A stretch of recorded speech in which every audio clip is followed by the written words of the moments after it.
ఏదైతే ఢిల్లీలో cockroach Janata party ఆధ్వర్యంలో అదేవిధంగా వాంగ్చుక్ నేతృత్వంలో జరిగినటువంటి నిరాహార దీక్ష, ముఖ్యంగా చివరి 2 రోజులు జరిగినటువంటి ఉదంతాలను, అదేవిధంగా ఆ ధర్నా యొక్క స్వరూపాన్ని గనక అర్థం చేసుకున్నట్లయితే మనకు అనేక రకాలైనటువంటి గుణపాఠాలు మరి తెలుస్తూ ఉన్నాయి. దాంట్లో దేశ ప్రజానీకానికి అనేక విషయాలు అర్థం కావడం జరిగింది. మరి అగ్రకులాల వాళ్ళ యొక్క సపోర్టుతో జరిగితే మరి ఏ విధంగా ఉంటుంది, అసలు ప్రభుత్వం ఏ విధంగా స్పందిస్తుంది, కోర్టులు ఏ విధంగా స్పందిస్తాయి, అదేవిధంగా మీడియా ఏ విధంగా స్పందిస్తుంది, విభిన్నంగా ఎట్లా వ్యవహరిస్తారు, విభిన్నంగా ఎవరెవరు ఏ విధంగా మాట్లాడతారు అనే దానికి అనేక గుణపాఠాలు మన ముందు ఉంచడం జరిగింది. Cockroach Janata party NEET exam విషయంలో మరి లీకేజ్ విషయంలో ఉద్యమం ప్రారంభించింది కావచ్చు కాక, కానీ ఉద్యమంలో తర్వాత ఆ ఉద్యమం ఢిల్లీలో జరిగినటువంటి ఆందోళనలో నిరాహార దీక్ష కార్యక్రమంలో తర్వాత ఎవరెవరు దాంట్లోకి ప్రవేశించారు, ఏ శక్తులు దాన్ని సొంతం చేసుకొని టార్గెట్గా చేసిందేమో నీట్ ఎగ్జామ్ గురించి, అదేవిధంగా రాజీనామా గురించి, కానీ చివరికి జరిగింది ఏంటిది అని అంటే మోడీ ప్రభుత్వాన్ని, అదేవిధంగా మోడీని ఐసోలేట్ చేసి మోడీని గద్దె దించడానికి ఈ ప్రభుత్వం అంటే మోడీని వ్యతిరేకించడానికి, మోడీ అంటే భరించలేనటువంటి వాళ్ళ గ్రూపులంతా కూడా దాంట్లో చేరిపోయినట్టుగా కనిపిస్తుంది.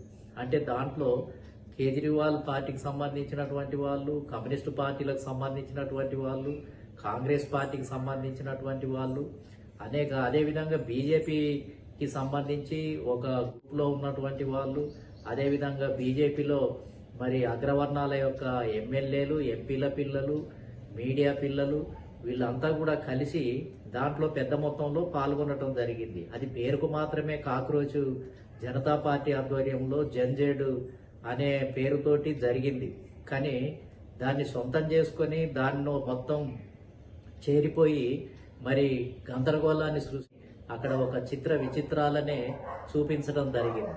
దాంట్లో అక్కడ జరిగినటువంటి ధర్నాలో మనకు అనేక గుణపాఠాలు కనిపిస్తున్నాయి. అదే బడుగు బలహీన వర్గాలు లేకపోతే మామూలు ప్రజలు, సాధారణంగా ఉన్నటువంటి ప్రజలు చేసే ధర్నా అయితే అసలు ఆ ధర్నా పరిమితులకు లోబడి చాలా ప్రశాంతంగా, శాంతియుతంగా ఏ సమస్య అయితే ఉందో ఆ సమస్యను బయటికి చెప్పటం కోసమే మరి పనిచేస్తూ ఉంటారు. కానీ ఈ మార్క్సిజం ముసుగులో ఉన్నటువంటి వాళ్ళు, ప్రజాతంత్రవాదుల ముసుగులో ఉన్నటువంటి వాళ్ళు ఆడ చేసినటువంటి ధర్నా స్వరూపాన్ని గనక పరిశీలిస్తే అసలు లాఠీ చార్జీ పోలీసులు చేయటం కాదు, అసలు పోలీసుల మీదనే ఛార్జ్ చేయటం జరిగింది.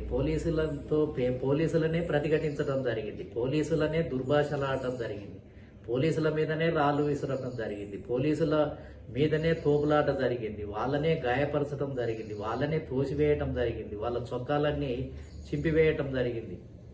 అంటే ప్రతిఘటన బడుగు బలహీన వర్గాలు చేసే ధర్నాలకు అగ్రకులాల పిల్లలు, వాళ్ళు డబ్బున్నటువంటి వాళ్ళు, పెట్టుబడిదారుల యొక్క పిల్లలు, వాళ్ళ పెద్ద పెద్ద అగ్రకులాల పార్టీలలో పనిచేసినటువంటి వాళ్ళు ఆ ధర్నాలో పాల్గొంటే ఏ విధంగా జరుగుతుంది అంటే పోలీసు వ్యవస్థను కూడా లెక్క చేయరు, వాళ్ళు నియమ నిబంధనలను కూడా లెక్క చేయరు.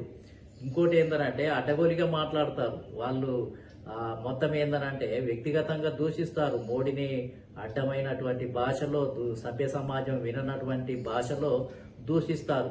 మోడీని చనిపోవాలని చెప్తున్నారు, అనేక రకాలుగా మాట్లాడారు. ఆ భాష అంతా కూడా రికార్డ్ అయింది, మొత్తం దేశవ్యాప్తంగా కూడా రికార్డ్ అయింది. అంటే వాళ్ళకి ఇష్టం లేకపోతే ఎలాంటి పదజాలాన్నైనా వాడతారు, ఎలాంటి రెచ్చగొట్టే పద్ధతులనైనా నింపుతారు, ఎలాంటి అరాచక మూకలైనా దించుతారు. క్రిమినల్ కేసులు ఉన్నటువంటి వ్యక్తులంతా పెద్ద మొత్తంలో దాంట్లో పాల్గొనటం జరిగింది. దాంట్లో అనేక రకాలైన తమ కోపాన్ని, ప్రతీకారాన్ని మోడీ అంటే ఇష్టం లేని వాళ్ళందరూ కూడా అంటే ఒక టార్గెట్ ఏందనంటే ఒక మోడీనే, అంటే ధర్మేంద్ర ప్రధాన్ అనేది ఒక సాకు మాత్రమే, నీట్ ఎగ్జామ్ అనేది ఒక సాకు మాత్రమే. వాళ్ళ అంతిమ లక్ష్యం ఏంటిది అని అంటే మోడీని దించాలి, బీజేపీని కూడా దించటం కాదు, బీజేపీకి వ్యతిరేకంగా కూడా మాట్లాడే వాళ్ళు తక్కువ.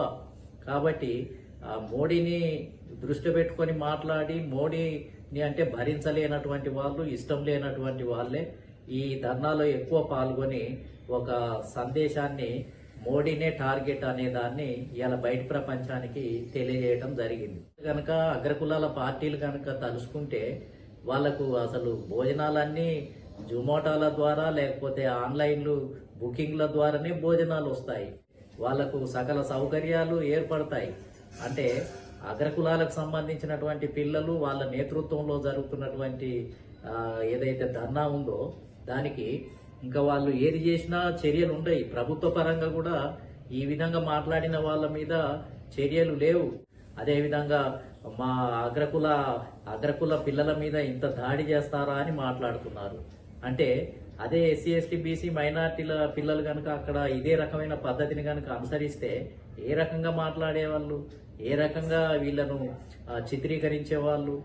మన ఢిల్లీలో జరిగినటువంటి ఆందోళన ఏం తెలియజేసింది అని అంటే అగ్రవర్ణాల పిల్లలకు లేదా కాక్రోచ్ పార్టీ ఉద్యమం వెనుక ఉన్నటువంటి అగ్రకులాల పార్టీలే అయితే ఉన్నాయో వాళ్ళందరూ ఏం తెలియజెప్పడం జరిగింది అంటే మాకు నిబంధనలు వర్తించవు, మా మీద పోలీసు లాఠీ చార్జీలు చేయరు, మేమే అవసరమైతే పోలీసులను మేమే వాళ్ళను తరిమి కొడతాము, రాళ్లతోటి కొడతాము.